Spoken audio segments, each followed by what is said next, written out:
मानव इतिहास के सबसे अंधकारमय युग में अपने समय की सबसे अधिक भटकी हुई कौम में एक बच्चा पैदा होता है। अपनी आयु की 40 मंजिलें तय करने तक किसी एक भी छोटी सी छोटी बुराई में शामिल नहीं होता। उसने 40 वर्ष में कभी कोई झूठ नहीं बोला, कभी किसी को धोखा नहीं दिया, कभी किसी का दिल नहीं दुखाया, कभी किसी का अधिकार हनन नहीं किया, कभी किसी की अमानत में हेरा फेरी नहीं की। उसकी कौम उसे अल अमीन और अस-सादिक की उपाधि देती है। वो 40 वर्ष की आयु में अचानक घोषणा करता है कि ईश्वर ने उसको दूत बनाया है। उसने खुदाई का दावा नहीं किया, ईश्वर का पुत्र होने का दावा नहीं किया, बल्कि अपने आप को ईश्वर का बंदा और दास कहा, और ये कहा कि ईश्वर ने मनुष्य के मार्गदर्शन के लिए उसके पास संदेश भेजा है। इस घोषणा के बाद वो जो कौम की आंखों का तारा था, उनके क्रोध का पात्र हो गया। उसके आह्वान से उनकी सभी आस्थाओं व कुकर्मों के महल टूट रहे थे। उसके सामने प्रस्ताव रखा गया कि वो चाहे तो उसको कौम का सरदार बना दिया जाए, वो ज़बान से निकाले तो अरब की सुंदर से सुंदर युवतियाँ उसके चरणों में डाल दी जाएं, वो कहे तो उसके टूटे फूटे घर पर धन का ढेर लगा दिया जाए, लेकिन वे अपने धर्म प्रचार से बाज आ जाए। उसके बूढ़े संरक्षक चाचा से उस पर जोर डलवाया गया तो वह व्यक्ति उत्तर देता है कि खुदा की कसम चाचा जी, अगर ये लोग मेरे एक हाथ पर सूर्य और एक हाथ पर चंद्रमा भी लाकर रख दें, तब भी अपने संदेश से विचलित नहीं हो सकता। उसके और उसके साथियों पर अत्याचार व दमन का दौर शुरू होता है। 2.5 वर्ष तक उसकी और उसके परिवार वालों की ऐसी आर्थिक नाकाबंदी होती है कि वृक्षों की छालें खा खा कर गुजारा होता है। मगर वो कहता है वो ईशदूत है और ईश्वर के संदेश से हटना उसके लिए संभव नहीं है। उसके साथियों को अरब की जलती रेत पर नंगे शरीर लिटाकर गले में रस्सी डालकर खींचा जाता है। उसके मानने वालों को चटाई में लपेटकर धुएं की धुन दी जाती है। उसके आह्वान का समर्थन करने वालों को नंगी पीठ अंगारों पर लिटाकर सीने पर भारी पत्थर रख दिया जाता है, यहाँ तक कि शरीर की चर्बी से अंगारे बुझते हैं। उसकी आवाज़ का साथ देने वाली बूढ़ी स्त्री को क्रूरता से भाला मारकर शहीद किया जाता है।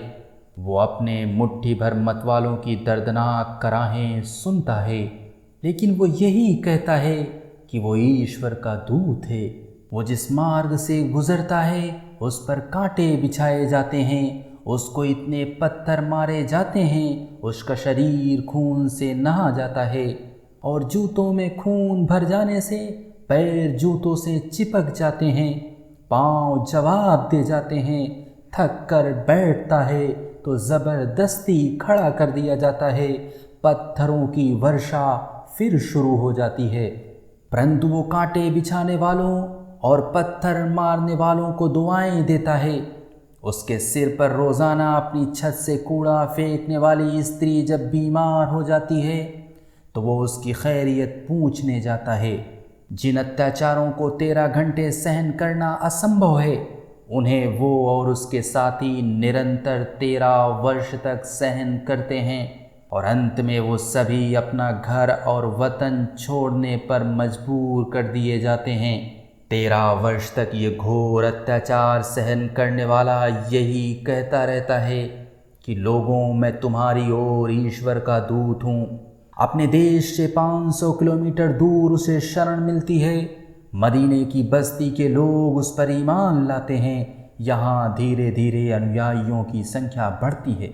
मक्के से उसके जो साथी शरणार्थी बनकर आए थे वो भी अब खुशहाल हो गए हैं। जो मदीने का बेताज बादशाह बन गया है, उसकी पत्नियां एक दिन ये मांग करती हैं कि हे ईशदूत, अब तो हर घर में खुशहाली आ गई है, अब कुछ हमारे गुजारे में वृद्धि होनी चाहिए।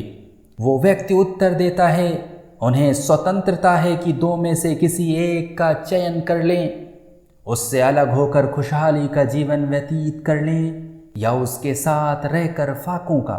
वतन वाले यहाँ भी पीछा नहीं छोड़ते, उस पर सेनाएं इकट्ठा करके चढ़ाइयाँ करते हैं, शांति के दूत को शस्त्र उठाने के लिए मजबूर करते हैं।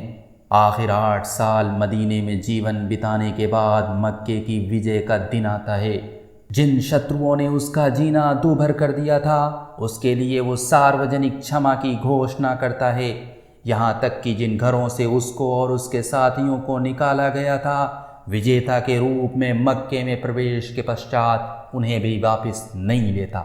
वो सांसारिक ऐश्वर्यमय जीवन का इच्छुक नहीं है, उसकी तो केवल एक इच्छा है, लोग अपने असली ईश्वर को पहचान लें और अपने स्वामी के संदेश को स्वीकार कर लें। 23 वर्ष में अरब के कोने कोने में शांति स्थापित हो गई। समय के क्रूरतम आतंकी शांति के दूत बन गए, ऊँटों के चराने वाले कौमों के इमाम बन गए। विश्व इतिहास की इस अत्यंत आश्चर्यजनक क्रांति का वो हीरो जिसकी दृष्टि के एक संकेत पर जान न्यौछावर करना उसके परवाने अपने जीवन का उद्देश्य समझते हैं, उसके स्वर्गवास के पश्चात उसकी पत्नी की गवाही सुनिए। उस व्यक्ति ने अपने जीवन काल में कभी दोनों समय पेट भर रोटी नहीं खाई थी। वो व्यक्ति जीवन भर ये कहता रहा कि लोगों में झूठ नहीं बोलता, मैं ईश्वर का दूत हूँ। शांति हो उस ईश्वर के दूत पर। ये था अंतर्राष्ट्रीय शुभचिंतक प्रकांड विद्वान अल्लामा सैयद अब्दुल्ला तारिक साहब की सुप्रसिद्ध पुस्तक गवाही का कुछ अंश। फ़िलहाल इस वीडियो के लिए इतना ही। वीडियो कैसी लगी कमेंट बॉक्स में हमें ज़रूर बताएं। मिलेंगे नेक्स्ट वीडियो में, तब तक के लिए धन्यवाद।